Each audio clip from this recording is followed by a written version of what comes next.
Welcome to Passionate and Practical, the art of dreaming, doing, and serving. Happy 2019. I am so excited for this year because I am taking this year head on and doing lots of things differently. And by differently, I mean just forming better habits. And truly, that is kind of my goal for 2019 is just to thrive.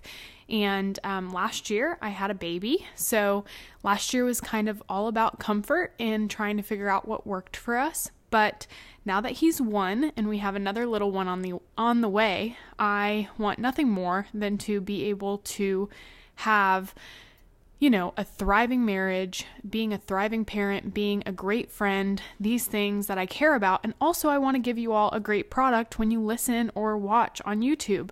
And so as I was kind of reflecting on 2018 and choosing how I was going to move into 2019, I came up with the word thrive because I always pick one word instead of picking a bunch of goals that might not be attainable. I choose a word and then I kind of base my actions on those words. And I really believe that it's not about having these big, hairy, audacious goals, which is obviously great sometimes, but it's really about the daily habits that you form when choosing what you want your year to look like. So for me, it's really simple, and I'm going to talk about that a little bit, but then I'm going to dive into the 3 things that I believe are going to be the very things that help me thrive this year, and their products, and I will share them with you, and hopefully it'll be something that could possibly help you. So for me, my big thing is changing my morning routine. With a baby, I was told to sleep as much as possible. When they nap, you nap, sleep in when they sleep in, and that's exactly what I did. But I found that once I was sleeping past 8 or 9, it really was affecting the rest of my day. I felt more sluggish, I felt less energy, and I really had a hard time getting out of the house. And so it's already hard having a little one getting out of the house, but I just really had a much harder time finding the motivation when it was 12 o'clock rolling around. I was still in my PJs, hadn't brushed my teeth, was just feeding myself and feeding my child and kind of in survival mode. And that's kind of where I went from this thought of survival mode to thriving is really the jump from, it's a kind of a choice. So survival mode is reactive and thriving is proactive. And so everything I'm setting up for my year really is a reflection of that. So if you can hear, I have a little bit of a cold, but I didn't want it to stop me from entering into 2019 in a strong way and also inviting y'all to do the same thing. So as you know, I'm big on goal setting. I'm big on practical tips, and I'm really big on supporting people's passions. So those are kind of the things that I want to help you today with this episode. So my first product that I want to talk about is my 2019 prayer journal. So if you're watching the video, I'll show you, and if you're listening, I'll just kind of tell you and describe it. So it's gorgeous. It's already got some oatmeal from my baby on it, but it is from Val Marie Paper, and it's a yearly prayer journal. And so for me, being a new mom, it was really hard for me to get in scripture, to get in the word, to pray, to journal, all these things that are kind of hard to find time to do. And I found myself just scrolling through the news feed or just going on social media all of last year, just because that's the only thing that I had in my hand was my baby and my phone. And this year I'm adding a couple more things to that list, and some of them are journals. And so this journal is awesome. It is a year prayer journal. And the first section is the months. So you start off the month by the challenge. So for me is having daily quiet time in prayer. So all of January, that's my challenge. And then praying for our world and our nation. So there's 3 things there. And then my community. So I get to pray specific things over my community. And then my loves. That's lifting up your spouse, kids, or future spouse, or biggest passions to the Lord. And then your family, sweet friends, praying for others' salvations, the heavy things that are the things that are hard to pray about. Maybe it's forgiving someone, or maybe you're watching someone walk through a really hard season, or maybe you yourself are walking through a hard season. They have personal, they have big goals, and then they have some blanks to fill in. And then you also do adoration, scripture, quotes, and then answered prayer. And then it goes to February. But then the next tab I'll show you is just basically a blank journal. So it is, you write the date and then you just journal and you talk to God, and it's amazing and it's super sweet and simple. And I just think that for me, I'm going to be so happy that I basically journaled and I had these thoughts and prayers to God written down, because that'll kind of be the way that I can look over the last year and kind of see God's hand in everything. And last year, to be honest, I just was lacking in that and lacking in big God moments, and I just really want to be more intentional. And I've filled out some of these, but I'm just showing you the blanks. But then the next one is a gratitude section, and you talk about the things that you are thankful for. And so it's the same thing. You just have blank space, you put in the date, and then you write the things you're thankful for. So for me, being someone who is a mom and struggles to get in the Word daily, this is just great accountability because it's written down. I've tried to do just prayer in my head. I've tried to do a separate prayer journal, but then it never ends up being a prayer journal. I've also tried to take prayer notes in my phone or on Google Docs, and honestly, there's nothing like written prayer. For some reason, it's just so powerful to be able to look back and see the way that God's worked in our lives. And so the next thing that I'm not going to survive without this year is 2019 Power Sheets by the company Cultivate What Matters. These are awesome, and it's like basically a 7 month at a time, 6 or 7 month at a time journal to kind of talk through your goals, what you want your year to look like, and it has stickers and stuff that are like must do. They say, I love this, yes, progress, it's like fun.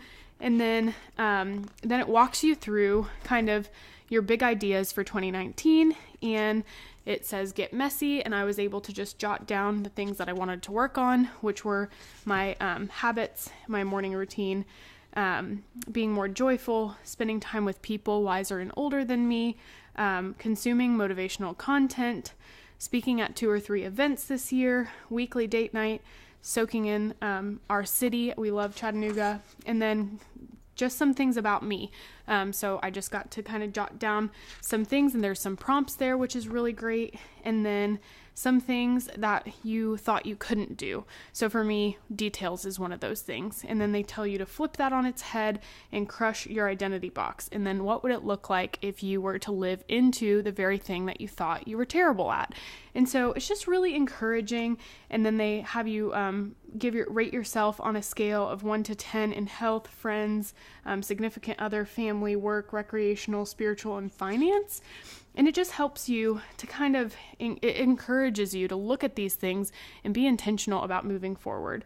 And then how you feel, what you want to let go this year, what you're afraid of, lessons you've learned, people you're grateful for, things you're saying no to, things you're saying yes to, what fires you up. I mean, this thing is just awesome. And so then there's a whole section for goals, and you write in your goals. Sorry, I'm trying to like flip the page and show you at the same time, but your big picture goals, and then how you're going to get there, your action plan. And so it's just, and then for the monthly, they have monthly action items, weekly action items, and daily action items, which is the habits, which is really helpful for me. So I'm sorry to admit this, but I have to.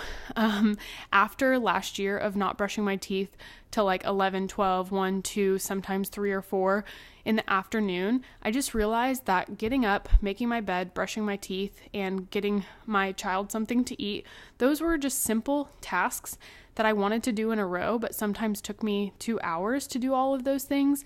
And so for me this year, brushing my teeth is part of my daily habits, and I'm crushing it so far. I'm really excited about it. And I also think it's really important to have something to look forward to in your day and have something to get ready for. So for me as a mom, I would often wear my pajamas and just stay in my pajamas all day long. And it would just be so, just so comfy, but also, and people are like, oh yeah, get rest. And people, of course, are never going to hold you accountable as a mom because they don't know what your day looks like. They don't know how hard your child is. So no one's ever going to be like, girl, you should probably get up and shower and brush your teeth and put some clothes on. I wish that was advice that someone gave me, was get ready every day. And I don't think that children necessarily give you new bad habits. I think they just amplify your old ones. So what that means for me is that I already had a hard time getting ready. I've really thick, long hair, and it takes forever to do. So sometimes I would just throw it in a bun. I hardly wore makeup. I hardly got ready. I would just put my frumpy clothes on. That my husband really appreciates. I'm just kidding. He likes when I get ready and when I look nice. And not saying that I have to do this every day, but it's just one of those things that it makes me feel good. And even though I'm sick right now, because I got ready and I did my hair and I did my makeup, I feel like I can conquer anything today. And so Cultivate What Matters 2019. And the cool thing about this is like it doesn't have the word January on it. So you can start anytime. So you could get this and start in February and then go through the next 6 months from then, or you could get it in June and do it for the last 6 months. So that's what I like about this, and I'm really excited to do this daily and write my thoughts and goals in that. And then lastly is a family calendar. So I just have this one. It is from daydesigner.com, and I think I might have gotten it on either Amazon or Target, but it's just big, and we can write when we're going to the pediatrician. We had our gender scan on Wednesday, and we're having a girl, and I am so excited, and we're just so pumped. And then just big things go in this calendar. So for me, my daily tasks and the things I need to do are in my phone, like running to the post office or, go grocery shopping, whatever the case may be. But when it's like big stuff like date night and fun stuff that I want to look forward to and stuff that our family needs to know about as a whole, I put it on the big calendar. So that's really helpful because I think that sometimes people have 5 calendars and they feel like they have to write it in each one. And that's what I love about how different these things are, is one's a prayer journal, one's for goal setting, and it doesn't have the days on it. And then this one is a family calendar. So I know it seems maybe like overkill to you, but for me, it's something that is going to keep me on track, and it's going to hold me accountable to having better habits and being more intentional about my time. And so I want to encourage you now. So find those things that help you. If it's not having an organizational chart, don't do it. If it's not having a prayer journal, don't do it. But find the thing that's going to hold you accountable. Maybe that's getting in a small group. Maybe that's starting or joining a women's ministry. Find something that's going to get you up and out of the house if you're a mama. And for some of you, you have the opposite problem. You go too hard and you go too often. And so for you, I would just suggest learning how to rest. And so it's hard because I don't know who I'm talking to on this show. And so I'm just sharing with you where I'm at. And for me, 2018 was about being very self-accommodating. And I make jokes to people that I'm the most self-accommodating person I know. If I want to sleep, I sleep. If I'm hungry, I eat. I don't have much discipline. If I don't want to work out, I don't work out. If I don't feel like going to the grocery store, my hubs will go. It's just things like that. And some of it is really great. And I'm thankful for the convenience that I don't have to, as a stay-at-home mom, do all the things, but sometimes that can turn into laziness. So I'm not saying if you're a stay-at-home mom, you're lazy. If you're working your butt off, you're working your butt off. Only you know what you're doing. But for me, it was like I was truly not even reading books. Like that's another thing on my list as a mom. I just want to read books with my son. Towards the last part of the year, I'm going to be honest, the last 3 months of the year, we found out we were expecting our second, and it was cold outside and I had a baby and I was pregnant. And so I just curled up on the couch every day and I was watching Netflix Christmas movies every day. And there's seasons for that, and I gave myself grace, too much grace, I think. But there are seasons for that when you can just rest and you can just be. But sometimes it becomes a habit that you can't break. And then even when you feel better, for me, I was like nauseous, I had headaches, I was tired. And when that changed and when I no longer felt bad, I was still making those decisions. So, because it was just easier. So just want to encourage you to plan something for your day. So even if that's playing a special game with your little one, or reading them a special book, or cooking a meal for your family, whatever that looks like, just have a plan. I think that that's my big thing for this year, is planning ahead. I love to say that I'm really spontaneous, and I am. But sometimes spontaneity leaves me with no plan. And then I'm wondering, like, I get FOMO because all these people have exciting things on their calendar and they're doing all these fun things. And then I'm like, I just want it to be spontaneous, but here I am on a Friday night just doing nothing. And I felt like that about date night too. I felt like every marriage podcast or marriage seminar or anything about marriage always talks about the importance of date night. And for me, I was just so annoyed with it, to be honest. I was like, I have a thriving marriage. We love each other. We're best friends. We don't need date night. We just do date night when we feel romantic, when we feel like we want to do date night. And I, towards the end of the year, just figured out that's such bogus. If you don't put it on the calendar, it doesn't happen. And maybe it happens once a month, but then it's not planned. And instead of doing one nice meal a month, it ends up being like 5 random times out to Chick-fil-A and Tex-Mex place. And it's just, for me, I'd rather be intentional about setting aside time to get on the calendar to do date night. And I think a lot of people, their big thing is, we don't have money to do date night. It does not have to be anything fancy. You can go get a cup of coffee with your spouse. You can make a picnic and go to the park. You can, and for me, like, we have not yet paid for a babysitter. We have people around us that have asked us if they could watch Bear, and we are taking them up on it. So be willing to accept help from your community. If you live close to your parents, let your parents watch your children. If you live close to your siblings, or you have a good community of people, just ask, and then you can exchange the favor when they go out, and you can take their little one for the evening. So that is just something that I'm really looking forward to, is just planning. And then we also talked about doing meal prepping on Sundays, and that was something I did a few times this year. And when I did it, I had the best week ever. Because I didn't have to think about my meals, so I could just think about bigger and better things that I wanted to do with my time. And I love cooking, but batch cooking is so much more fun, because then you're figuring out how much does each little container get if I want it to last 4 meals. And it becomes kind of like a science project, and it's really fun. And you can do it with music on, and you do it for a couple hours, and then you have meals for the rest of the week, which is awesome. So those are just some simple and practical tips. I would love to hear from you. If you don't have my information already, feel free to reach out to me at lexibozarth.com.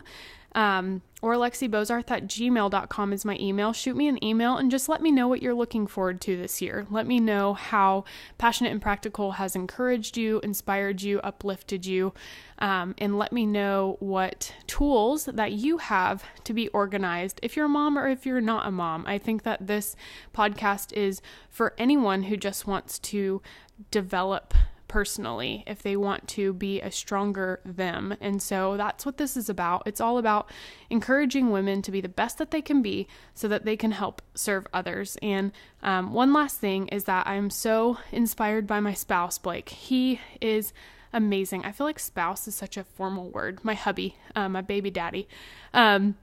He is amazing, and he has this alarm that goes off every single day on his phone, and it says, make someone's day. And so I feel so encouraged by that, and I want to do the same thing. I think it's so unique and such a fun opportunity when we can think, who can I text today and just encourage them? Who can I call today to catch up with an old friend? Who can I just had a friend that was sick and I knew she was probably home. And so I just picked up a smoothie and dropped it off on our front porch. And so these little things that don't cost us much and not much time, especially as moms, but it means so much to people. So I'm inspired by him, and I wanted to share that to encourage and inspire you. And lastly is, I think I just lost the screen. Okay, I'm still going. So lastly is just this thought that goals without a plan is just a dream.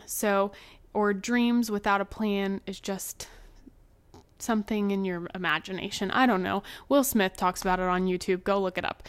But it just basically is saying that if you don't write it down, if you don't have accountability, and you don't have daily habits that are going to make sure that you get to that finish line, no one runs a marathon without training for it, and they start with 1 mile and then they increase to 5, and then next thing you know, they're running 28 miles. I don't even know how long a marathon is. It's just forever, and I don't even run. But that's my analogy, is like just how do you eat an elephant is one bite at a time. So make small changes, daily changes, and do the hard things because they're really not that hard. Go to the grocery store when you don't feel like it. You'll feel better about yourself. Take a shower when you would stay in your pajamas. Brush your teeth before 9 a.m. I mean, these little things that I would love to tell you that I'm really good at, but I'm on this journey with you. And that's what I think is really special about this podcast, is that I'm not an expert in any field. I'm just a normal human being that is doing life alongside y'all. So thank you so much for listening. And as always, you are infinitely valuable. You are created with a set of gifts, skills, and talents created by God for His glory. So go and be His hands and feet to this broken world. Get it, girl.